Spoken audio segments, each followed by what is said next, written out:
Magandang araw mga par. Ngayong araw magluluto tayo ng sambal. Ihanda na natin dito par ang kamatis. Magbibiyak tayo dito ng mga 2 kilo mga par.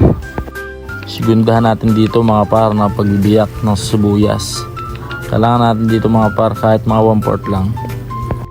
Siyempre mga par, gayatan din natin ito ng mga ilang pirasong sili lang. At ito na mga par, ang mga naihanda nating mga sangkap para sa luluto nating sambal.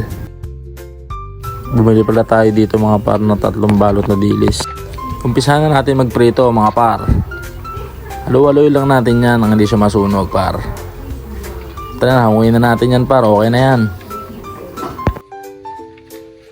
Diyan na rin tayo magigisa ng ating bawang par. Halu-haluin lang natin siya mga par. Huwag natin siyang susunugin. Tamang luto lang. Sabay susunod na natin dito. Magigisa na rin tayo ng ating sibuyas. Halu-haluin mo lang ulit siya ganyan. Mikos-mikosin mo. Sabay huhulog na rin natin dito ang maraming kamatis. Yan o. Sa dami niyan par o. Ayos yan.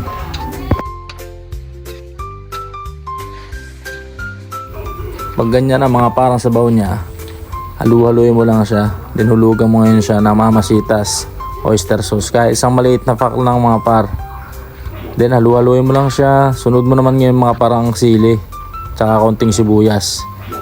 Yan nga na magbibigay sarap sa ating niluluto. Kung napapanood mo ang video ito, baka pwedeng pakishare naman kung mahilig ka rin dito. Maglalagay din pala tayo dito ng konting asukal. Ganyan lang ang kadami mga par.